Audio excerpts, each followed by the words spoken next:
Hello students, आप सभी का एनसीईआरटी गणित कक्षा 10वीं में स्वागत है। और आज कक्षा 10वीं की गणित का शुभारंभ हो रहा है और ये इसका पहला वीडियो लेक्चर है जिसमें हम अध्याय 1 वास्तविक संख्याओं का परिचय देखने वाले हैं। परिचय का मतलब होता है भूमिका, यानी हम पहले ये पढ़ेंगे कि इस अध्याय को पढ़ने के लिए हमें क्या-क्या जानना जरूरी है। इसे हम अपनी भाषा में बेसिक भी कहते हैं, मूलभूत जानकारियां भी कहते हैं, जिन्हें कुछ कुछ तो आपने कक्षा 9वीं में पढ़ी हुई है, लेकिन उनको यहाँ पे दोहराना जरूरी है। इससे क्या होगा कि हम जो भी उदाहरण पढ़ेंगे, जो भी प्रश्नावली का कोई भी प्रश्न पढ़ेंगे, तो वो हमें कम से कम समझ में आएगा और फिर हम उसका सॉल्यूशन कर पाएंगे। और हो सके तो एक अच्छी सी नोटबुक बना लेना। जो भी मैं लिखवाता हूँ, जिस तरीके से मैं सॉल्यूशन करवाऊंगा, जिस तरीके से मैं हल करवाऊंगा, आपको एक एक चीज अच्छे से देखना है, क्योंकि जिस तरीके से टॉपर सॉल्यूशन करता है, किसी भी सवाल का हल करता है, उसी तरीके से मैं आपके सामने यहाँ पे हल करूंगा कोई भी सवाल। कहाँ क्या लिखना होता है, कैसे भाषा लिखनी होती है, इसलिए पेपर पेन पे जो मैं पढ़ा रहा हूँ उसी तरीके से आपको अपनी नोटबुक में लिखना है। इससे आपको फायदा ये होगा, आपको पता चलेगा कि सवाल का हल किया कैसे जाता है और कौन कौन से पॉइंट्स जो होते हैं जिनको ध्यान रखना होता है। तो साथ में आपके मैथ्स के नोट्स भी बनते जाएंगे। और अगर आप ये पूरा वीडियो देखेंगे और आखिरी तक आपको ये वीडियो अच्छा लगेगा तो और भी वीडियोस देखने की इच्छा होगी, तो इसके लिए डिस्क्रिप्शन में मैं लिंक दे दूंगा, जिससे क्या होगा कि आप कंप्लीट मैथ्स देख सकते हो और अपने अध्ययन को और अच्छा बना सकते हो। तो चलिए फिर शुरुआत करते हैं अध्याय 1 वास्तविक संख्याओं से। सबसे पहले तो जो हमारे चैप्टर का नाम है वास्तविक संख्याएं, इसे हम अंग्रेजी में क्या कहते हैं, रियल नंबर। अब वास्तविक संख्याओं को समझने के लिए हमें इससे पहले कुछ और संख्याओं को जानना होगा। तो इसके लिए हमें क्या करना होगा, संख्या रेखा के माध्यम से हम समझ सकते हैं। तो संख्या रेखा जैसे मैं आपके सामने बना रहा हूं, संख्या रेखा तो आपने देखी होगी। अगर नहीं भी जानते हैं तो कोई बात नहीं। सबसे पहले एक लाइन होती है जो दोनों तरफ तीर का जो चिन्ह बना है, इसका मतलब ये होता है कि ये जो लाइन है ये आगे कितनी भी बढ़ाई जा सकती है। इसी तरफ यहां भी आप देखिए, ये जो लाइन है इसे आगे कितनी भी हम बढ़ा सकते हैं। संख्या रेखा के जो बीच में यहाँ पे होता है जीरो, ठीक है। जीरो के आगे इस तरफ सभी धन की संख्याएं होती हैं और इस तरफ सभी ऋण वाली संख्याएं होती हैं, यानी माइनस वाली संख्याएं होती हैं।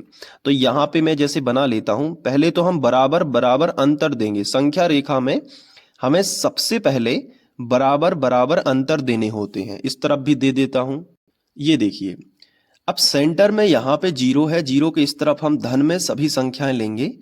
जैसे 1 हो गया, 2 हो गया, यहाँ पे 3, यहाँ पे 4, यहाँ पे 5 और यहाँ पे 6।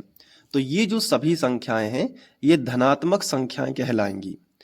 इसके बाद इस तरफ हम जो संख्याएं ले लेंगे, जैसे यहाँ पे -1, यहाँ पे -2, -3, ये सब ऋण में रहेंगी, -4 और फिर जो -5, और इस तरफ से हम आगे बढ़ते जाएंगे। अब ये एक संख्या रेखा कहलाती है, जिसे हम इंग्लिश में नंबर लाइन भी कहते हैं। तो हमने यहाँ पे हेडिंग डाल दी संख्या रेखा या फिर नंबर लाइन, ठीक है। कुछ इंग्लिश के शब्द भी आपको साथ साथ में बताता चलूंगा, ताकि आपका जो टेक्निकल नॉलेज है वो भी अच्छा रहे। अब देखो, संख्या रेखा या फिर नंबर लाइन, अब इसमें होता क्या है कि यहां से अगर हम देखें, जो एक से, अगर हम एक से संख्याओं को लें, 1, 2, 3, 4, 5, 6 और इसके आगे अनंत तक, तो अगर हम इन संख्याओं का एक ग्रुप बना लें जो 1 से शुरू है और अनंत तक, ऐसे हम निकाल दें कि अनंत तक जाती हैं जो, तो ऐसी संख्याओं को हम प्राकृतिक या प्राकृत संख्या कहते हैं। इन्हें हम प्राकृत संख्या बोलते हैं। आपने कक्षा 9वीं में इसे देखा होगा। तो ऐसी संख्याएं जो 1 से शुरू होती हैं और अनंत तक जाती हैं उन्हें हम प्राकृत संख्या कहते हैं। लेकिन प्राकृत संख्या में अगर हम जीरो और शामिल कर लें तो जीरो से जो शुरू होती हैं और वो अनंत तक जाती हैं, 0, 1, 2, 3, 4, 5, 6, तो जीरो अगर शामिल हो जाता है तो वो अपने आप में पूर्ण हो जाती है। पहले कैसी थी प्राकृत संख्या, अब जीरो और शामिल कर लिया तो उन्हें हम कहते हैं पूर्ण संख्या। तो पूर्ण संख्याएं वो कहलाएंगी। तो हमें यहाँ पे संख्याएं लिखना चाहिए। तो ये 1 से शुरू होके अनंत तक जाती हैं उन्हें प्राकृत संख्याएं कहते हैं। और ऐसी संख्याएं जो 0 से शुरू होके अनंत तक जाती हैं उन्हें पूर्ण संख्याएं कहते हैं। समझ में आया? तो पूर्ण संख्याएं क्या कहलाती हैं? ऐसी संख्याएं जो 0 से शुरू होती हैं और अनंत तक जाती हैं। जैसा कि मैंने आपको बताया कि ये जो तीर का चिन्ह है ये कितना भी आगे बढ़ाया जा सकता है। तो 6 के बाद 7, 8, 9, 10 ऐसे बढ़ते चले जाएंगे। तो ये तो अनंत तक बढ़ते चले जाएंगे, आगे ये तो अनंत तक बढ़ते चले जाएंगे। तो प्राकृत संख्या बताइए, ऐसी संख्याएं जो 1 से शुरू होकर अनंत तक जाती हैं। और पूर्ण संख्याएं ऐसी संख्याएं जो 0 से शुरू होती हैं और अनंत तक जाती हैं। तो इतना आपको क्लियर हुआ प्राकृत संख्याएं और पूर्ण संख्याएं। अब हम नीचे इनकी परिभाषाएं लिख लेते हैं और आपको भी अपनी नोटबुक में इसी तरीके से लिखते जाना है। तो सबसे पहले हम हेडिंग डाल देंगे, पहला नंबर जो है हमारा, हम पूर्ण संख्याओं से शुरू करते हैं क्योंकि वो 0 से शुरू हो रही है। तो हम यहाँ पे हेडिंग डाल देंगे पूर्ण संख्याएं। आप भी इसी तरीके से हेडिंग डाल दीजिएगा, पूर्ण संख्याएं। पूर्ण संख्याओं को अंग्रेजी में क्या कहते हैं? तो अंग्रेजी में कहते हैं होल नंबर। होल मतलब संपूर्ण, ठीक है, और नंबर। तो ये आप कुछ इंग्लिश के शब्द भी यूज करिएगा। होल नंबर इस तरीके से आपको लिखना है। पूर्ण संख्याएं, अब इसकी परिभाषा क्या होगी? ऐसी संख्याएं जो 1 से शुरू, पूर्ण संख्याएं है ना, तो 0 से शुरू होंगी और अनंत तक जाएंगी। तो आप इसी तरीके से परिभाषा लिखेंगे, ऐसी संख्याएं जो 0 से शुरू होकर अनंत तक जाती हैं। आप उदाहरण भी लिख लेंगे। जैसे आप यहाँ पे उदाहरण लिखोगे, क्या उदाहरण लिखोगे? जैसे 0 यानी 0 से शुरू होंगी ना, तो 0, 1, 2, 3 और इस तरीके से अनंत तक, तो डैश डैश डैश आप लगा सकते हो। तो ये पूर्ण संख्याएं जिन्हें हम होल नंबर इंग्लिश में कहते हैं। अब पूर्ण संख्याओं को प्रदर्शित किससे करते हैं? तो इन्हें W से प्रदर्शित किया जाता है क्योंकि ये W से शुरू हो रही हैं। तो नीचे हम लिख सकते हैं इस तरीके से कि इन्हें W से प्रदर्शित करते हैं। तो ये हो गया पूर्ण संख्याओं के बारे में।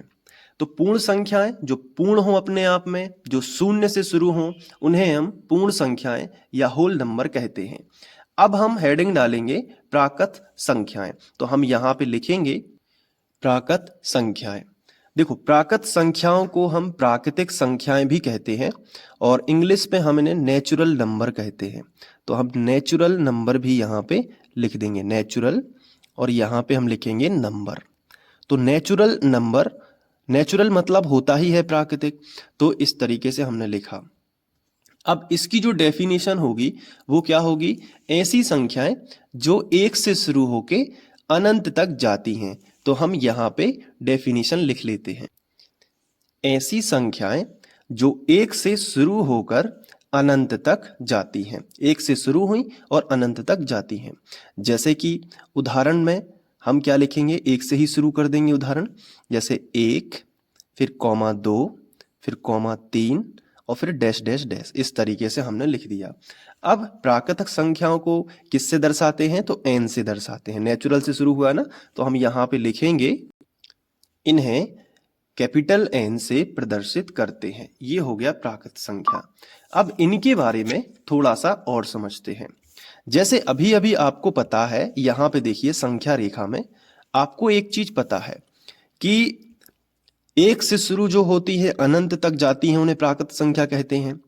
तो जैसे आपके सामने लिखा है 2, तो मैंने आपसे पूछा कि बताइए 2 क्या प्राकृत संख्या है या पूर्ण संख्या है। आपके पास ऑप्शन है, आपको बताना है कि 2 क्या प्राकृत संख्या है या फिर 2 पूर्ण संख्या है, आपको बताना है। तो आप कहोगे कि 2 तो देखो पूर्ण संख्याएं कहां से शुरू होती हैं, 0 से, लेकिन 0 से शुरू होके वो तो अनंत तक जाती हैं, तो 0 1 2 उसमें भी तो 2 आता है पूर्ण संख्याओं में। आप देखोगे पूर्ण संख्याओं के उदाहरण में भी कितना आया है, 2 आया है कि नहीं आया है। और प्राकृतिक संख्या के उदाहरण में भी 2 आया है। इसका मतलब ये हुआ कि 2 एक प्राकृत संख्या भी है और एक पूर्ण संख्या भी है। अब मैं आपसे पूछता हूं, जैसे मान लीजिए 7 के बारे में बताइए, थोड़ा सा दिमाग लगाइए। 7 क्या प्राकृत संख्या है कि पूर्ण संख्या है, प्राकृत संख्या है या पूर्ण संख्या है। तो आपका जवाब वही होगा कि 7 प्राकृत संख्या भी है और पूर्ण संख्या भी है, दोनों है। क्योंकि पूर्ण संख्या 0 से शुरू होती हैं तो वो अनंत तक जाती हैं, तो 0 भी आएगा, 1 भी आएगा, 2 भी आएगा, 3 भी आएगा, 4 5 6 और 7 ये आ गया। और प्राकृत संख्या 1 से शुरू होती है तो फिर उसमें भी 7 आएगा। तो इस तरीके से इस 1 के बाद जितनी भी संख्याएं हैं वे पूर्ण संख्याएं भी हैं और प्राकृत संख्या भी है। अब मैं आपसे पूछता हूं 0 क्या 0 प्राकृत संख्या है या पूर्ण संख्या है। तो आप कहोगे सर 0 केवल पूर्ण संख्या है, क्योंकि प्राकृतिक संख्या 1 से शुरू होती है। कहां से शुरू होती है, 1 से शुरू ही होती है वो तो 0 नहीं आता उसमें। तो 0 कभी भी प्राकृतिक संख्या नहीं हो सकती, वो केवल एक पूर्ण संख्या रहेगी। तो ये एक छोटी सी एक्सरसाइज आपके लिए कि आपने जो कुछ भी पढ़ा वो अच्छे से समझ में आया कि नहीं। तो ये हो गया पूर्ण संख्याएं और प्राकृत संख्याओं के बारे में। लेकिन वास्तविक संख्याएं क्या होती हैं, ये पढ़ने के लिए आपको और कुछ संख्याएं भी इसके साथ साथ पढ़नी होंगी। जैसे कि अगला आता है तीसरे नंबर पे पूर्णांक। अब पूर्णांक क्या कहलाता है, पूर्णांक को आपको पता होना चाहिए। पूर्णांक क्या है, इसके नाम में ही छपा हुआ है। पूर्णांक मतलब होता है पूर्ण अंक।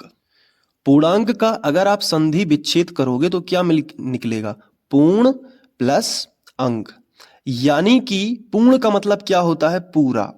यानी कि पूरा एक अंक आपके सामने होगा, ना वो आधा होगा, ना 1/4 होगा, ना 1/3 होगा, सीधा का सीधा एक पूरा अंक होगा।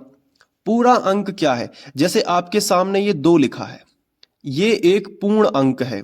लेकिन आपके सामने 2/3 लिखा है तो ये एक पूर्ण अंक नहीं है और ये एक पूर्ण अंक है।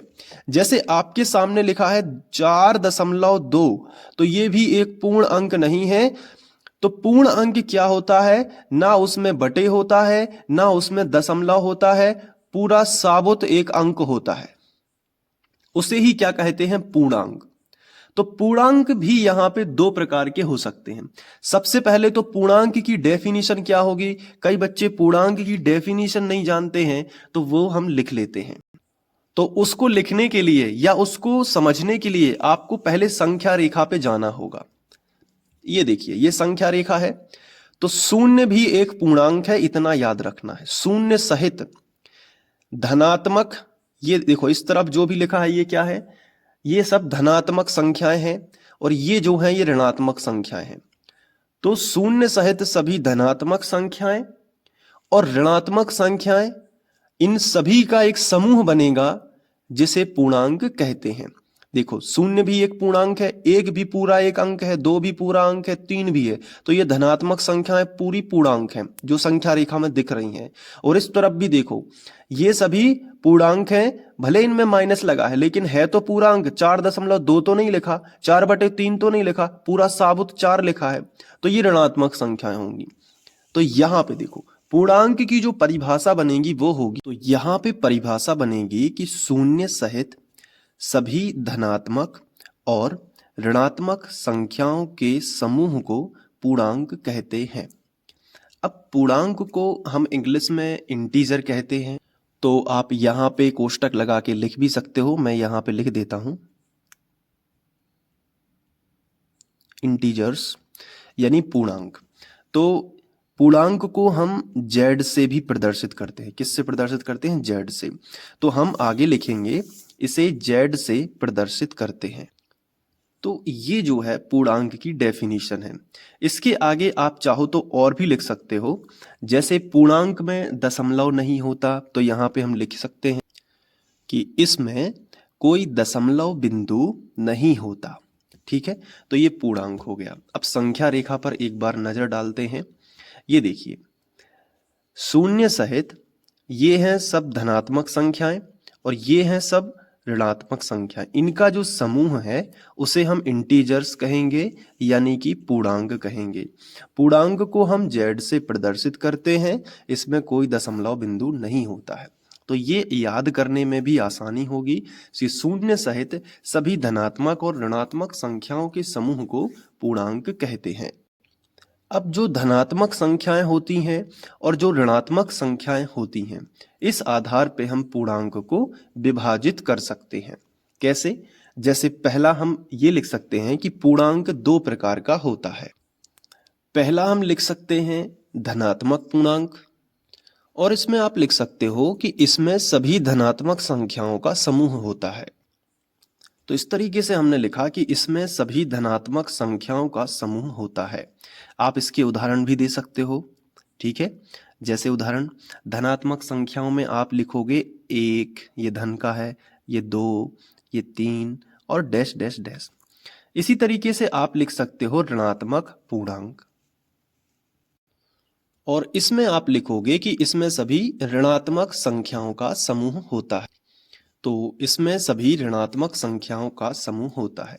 जैसे आप उदाहरण यहाँ पे दे सकते हो ऋणात्मक संख्याओं का, जैसे कि -1, -2, -3। ये भी साबुत अंक हैं, पूरे अंक हैं, तो ये पूर्णांक में आएंगे, लेकिन ये ऋणात्मक पूर्णांक कहलाएंगे। अब आपके दिमाग में सवाल आ रहा होगा कि सर शून्य तो शामिल ही नहीं हुआ, तो शून्य पूर्णांक है क्या? तो आप यहाँ पे एक नोट लिख सकते हो। ये देखिए, इस तरीके से आप अपने नोट्स में लिख लेना नोट, और इसमें लिखना है कि शून्य ना तो धनात्मक पूर्णांक है ना ऋणात्मक पूर्णांक है, लेकिन एक पूर्णांक जरूर है। तो ये जो भाषा है इससे आपको क्लियर हो जाएगा। शून्य ना धनात्मक पूर्णांक है और ना ही ऋणात्मक पूर्णांक है, परंतु एक पूर्णांक जरूर है। तो ये सब आप नोट कर लेना। इसके बाद हमने पूर्ण संख्याएं पढ़ ली हैं। आप देखिए ऊपर हमने पूर्ण संख्याएं देख ली हैं जो 0 से शुरू हो रही हैं, प्राकृत संख्या देख ली है, पूर्णांक देख लिया है, पूर्णांक को थोड़ा हमने डिस्क्राइब भी कर लिया है ताकि हमें अच्छे से समझ में आ सके। अब हम बात करते हैं परिमेय संख्याओं की। तो परिमेय संख्याएं यानी कि रेशनल नंबर क्या कहलाते हैं? जो बटे के रूप में होती है। जैसे आपने देखा होगा संख्याओं को 2/5, है ना, फिर आपने देखा होगा मान लीजिए 1/5, है ना। तो ये बटे वाली जो संख्याएं होती हैं इन्हें हम कुल मिला के कह सकते हैं कि ऐसी संख्याएं जो p/q के रूप में हो। p/q का मतलब होता है अंश बटे हर के रूप में हो। ऊपर की जो संख्या होती है उसे हम अंश कहते हैं और नीचे वाली जो संख्या होती है उसे हम हर कहते हैं। याद कैसे रहेगा आपके लिए? तो देखो, अंश मतलब अंश ऊपर होता है और हर कहाँ चलता है? हर मतलब हल, जो खेत में नीचे चलता था। तो जो हल हो जाएगा तो हर हो जाएगा, वो नीचे चलता है तो जमीन में, मतलब वो नीचे होगा। तो अंश कहाँ होगा? ऊपर होगा। अंश मतलब ईश्वर का अंश भी आप मान सकते हो। ठीक है, तो अंश और हर। तो बताइए अंश कहाँ रहता है? ऊपर। जैसे एक संख्या लिखी है 2/5, जो कि मैंने अभी आपको समझाई थी। 2/5 एक परिमेय संख्या है, ये तो आप बता दोगे। कैसे बता दोगे? क्योंकि ये बटे के रूप में लिखी है। लेकिन कोई अगर आपसे पूछ ले कि इसमें अंश कौन है और हर कौन है, तो क्या आप बता दोगे? तो आप कहोगे जी, ऊपर का अंश कहलाता है, तो अंश कितना है? 2, और नीचे का क्या कहलाता है? हर, तो हर कितना है? 5। तो परिमेय संख्याएं कैसी संख्याएं कहलाती हैं? ऐसी संख्याएं जो p/q के रूप में लिखी जा सकें या जो अंश बटे हर के रूप में लिखी जा सकती हैं। तो हम यहाँ पे वही परिभाषा लिख लेते हैं, वे संख्याएं जो p/q के रूप में लिखी जा सकें। अब एक चीज और इसमें ध्यान रखना है कि q कभी भी 0 नहीं होना चाहिए। मतलब क्या है? जैसे अगर हमने लिख दिया 1/0, तो p का मान तो 1 हो गया, लेकिन जो q है उसका मान कितना हो गया? 0। तो ये परिमेय संख्या नहीं कहलाएगी। क्यों? क्योंकि किसी भी संख्या के बटे में अगर 0 है तो उसका उत्तर अनंत आता है। क्या आता है बेटा? अनंत आता है। बहुत ध्यान से समझना। तो अगर अनंत उत्तर आ जाएगा तो वो परिमेय संख्या कैसे कहलाएगी? तो अगर कहीं भी लिखा है जैसे 3/0 लिखा है तो आप ये मत कह देना कि ये तो अंश बटे हर के रूप में लिखी है तो ये एक परिमेय संख्या होगी, ऐसा कभी भी नहीं बोलना। क्यों? क्योंकि जो बटे में है वो q का मान 0 है और q का मान कभी भी 0 नहीं होना चाहिए, मतलब हर कभी भी 0 नहीं होना चाहिए। तो हम यहाँ पे परिभाषा में एक चीज और जोड़ देते हैं, वे संख्याएं जो p/q के रूप में लिखी जा सके वो तो परिमेय संख्या है। जहां पे आपको यहाँ पे एक चीज और जुड़ना है कि जहां q जो है वो बराबर ना हो 0 के, मतलब q का मान 0 ना हो, ये आपको यहाँ पे जुड़ना है। और दूसरी बात क्या है कि p और q दोनों ही क्या होने चाहिए? पूर्णांक होने चाहिए, पूर्ण अंक होने चाहिए। जैसे 2 एक पूर्ण अंक है, 5 एक पूर्ण अंक है। पूर्णांक तो मैंने अभी बताया आपको, तो लिखना है कि जहां p और q पूर्णांक हों। तो ये देखिए, जहां p और q पूर्णांक होने चाहिए या हो, इस तरीके से। अब इनके एग्जाम्पल देख लेते हैं और आपको बहुत अच्छे समझ में आएगा। जैसे उदाहरण मैं यही लिख देता हूं। जैसे उदाहरण बताइए, कोई भी बटे वाली संख्या आप सोचिए मन में। चलिए ठीक है, जैसे आपने सोचा 5/7, ये एक परिमेय संख्या होगी।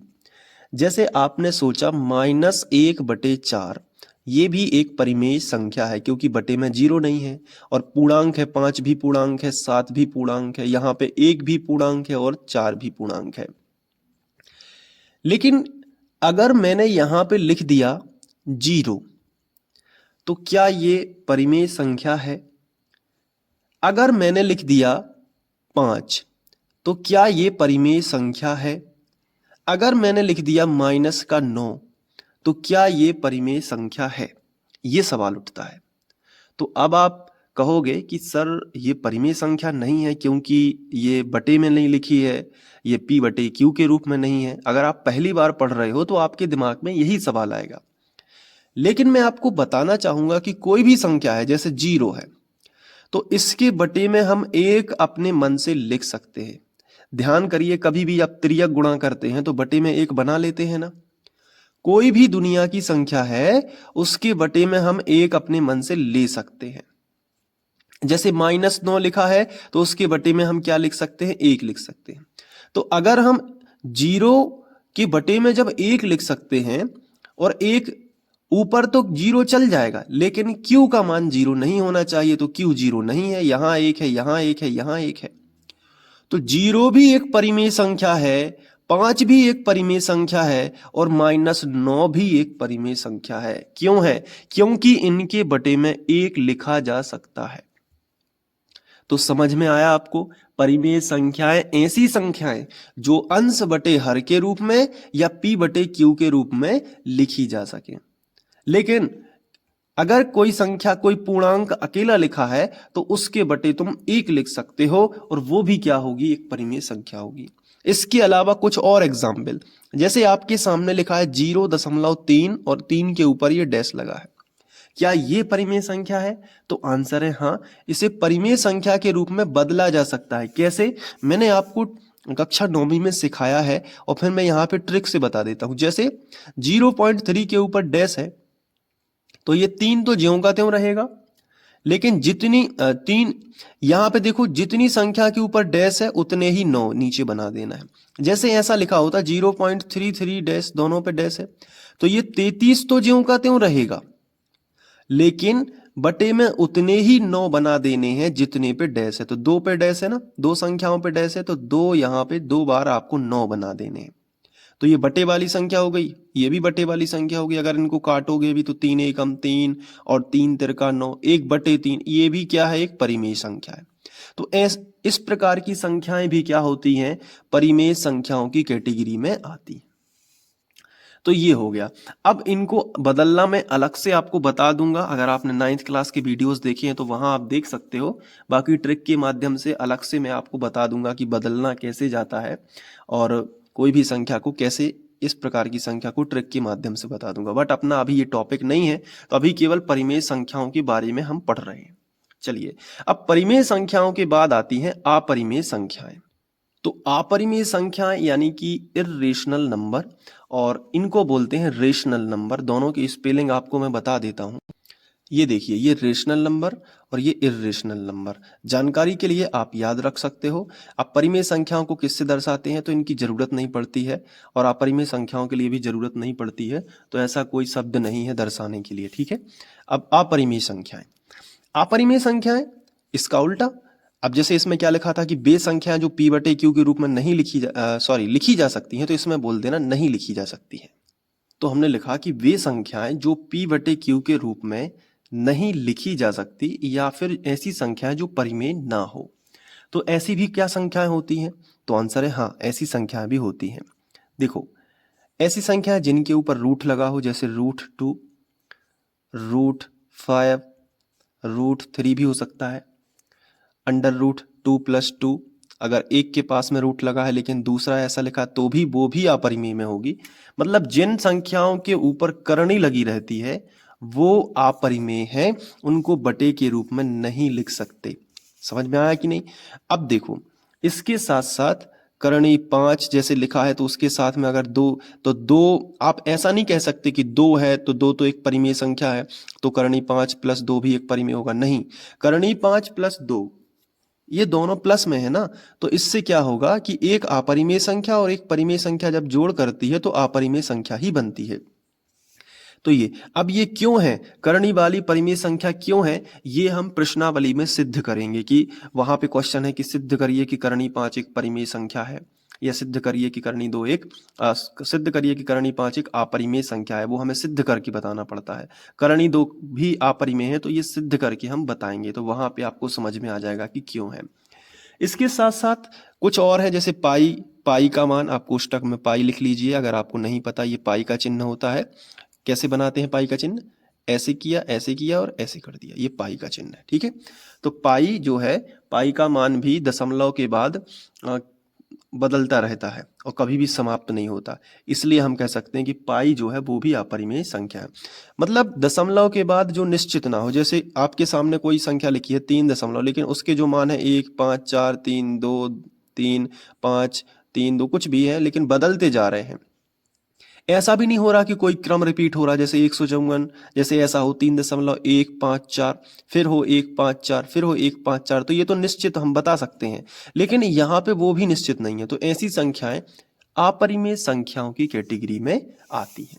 क्लियर हुआ कि नहीं? तो हमने उदाहरण दे दिया आपके सामने। अब बात करते हैं कि वास्तविक संख्याएं क्या होती हैं।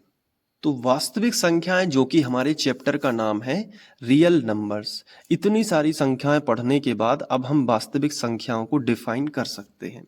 देखो, वास्तविक संख्याएं दो संख्याओं से मिलकर बनती हैं, परिमेय संख्याएं। ऐसा मैं पहले डायग्राम आपके सामने बनाऊंगा। परिमेय संख्याएं जो भी हमने पढ़ी हैं, परिमेय संख्या जानते हैं ना आप, ऐसी संख्याएं जो p बटे q के रूप में, यानी अंश बटे हर के रूप में, प्लस अपरिमेय संख्याएं। अपरिमेय संख्याएं, इन दोनों का मिश्रण ही क्या है? इन दोनों का मिश्रण ही क्या है? वास्तविक संख्याएं हैं। यानी ऐसी संख्याएं जो परिमेय भी होती हैं जिनके अंतर्गत, और अपरिमेय संख्याएं, दोनों का जो मिश्रण होता है उसे वास्तविक संख्या, यानी अभी तक हमने जितनी भी संख्याएं पढ़ी हैं वो सब क्या हैं? वास्तविक संख्याएं हैं। चाहे वो 3 हो, चाहे वो √2 हो। 3 एक परिमेय संख्या है क्योंकि इसके बटे 1 लिख सकते हैं। 3 एक पूर्ण संख्या भी है, 3 एक प्राकृत संख्या भी है, 3 एक परिमेय संख्या भी है, और √2 एक अपरिमेय संख्या है। तो अभी तक हमने जितनी भी संख्याएं पढ़ी हैं वो सभी वास्तविक संख्याएं ही थीं। तो वास्तविक संख्याओं का जो चैप्टर का नाम है, इसके अंतर्गत अब आप समझ गए होंगे कि हमें परिमेय संख्याएं और अपरिमेय संख्याओं का मिश्रण ही पढ़ना है। जैसे कि अगर आपके सामने लिखा है 4, तो 4 क्या है? तो 4 देखो, 4 तो सबसे पहले प्राकृत संख्या भी है। क्यों है? क्योंकि आपने पढ़ा है कि 1 से शुरू होती हैं और अनंत तक जाती हैं, तो उसके बीच में 4 भी आता है ना। पूर्ण संख्या भी है 4। 4 कैसी संख्या है? एक पूर्ण संख्या भी है, क्योंकि ऐसी संख्या जो 0 से शुरू होती हैं और अनंत तक जाती हैं तो उसमें 4 भी आता है। दिमाग लगाइए थोड़ा सा। और 4 एक परिमेय संख्या भी है। क्यों है? क्योंकि 4 के बटे में हम 1 लिख सकते हैं। क्लियर हुआ ना? तो ऐसी संख्याएं जो परिमेय भी हों और अपरिमेय भी हों, परिमेय हो और अपरिमेय दोनों का मिश्रण हो, उन्हें हम वास्तविक संख्याएं कहते हैं। तो हम लिखेंगे परिमेय संख्याओं और अपरिमेय संख्याओं का मिश्रण ही वास्तविक संख्याएं कहलाता है। तो ये थी वास्तविक संख्याएं। तो जो हमारे चैप्टर का नाम था उसको हमने अच्छे से समझा, क्लियर किया कि क्या है। अब इससे संबंधित अगर कोई डाउट है तो आप कमेंट में छोड़िएगा। वीडियो अच्छा लगा हो तो इसको लाइक करना, और ऐसे ही और वीडियोस अगर देखना चाहते हो तो डिस्क्रिप्शन में ज़रूर देख लेना, लिंक दी गई है, तो वहाँ से आप अपना अध्ययन जारी रख सकते हो। पूरी प्लेलिस्ट मिल जाएगी, तो वहीं से आप क्रम से पढ़ाई कर सकते हैं।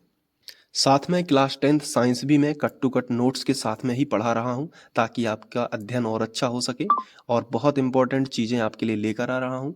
तो आप यूट्यूब पे डायरेक्ट भी सर्च कर सकते हैं, चैनल का नेम है फ्री ऑनलाइन कोचिंग। तो आपको कक्षा 10वीं से संबंधित बहुत अच्छे अच्छे वीडियोस मिलेंगे। मिलते हैं नेक्स्ट वीडियो लेक्चर में। इसके आगे सह अभाज्य संख्याएं और भाज्य संख्याएं, अभाज्य संख्याएं, इनके बारे में पढ़ेंगे, और उसके बाद हम लोग शुरू कर देंगे एलसीएम, एचसीएफ, गुणनखंड वगैरह की विधि। Thank you.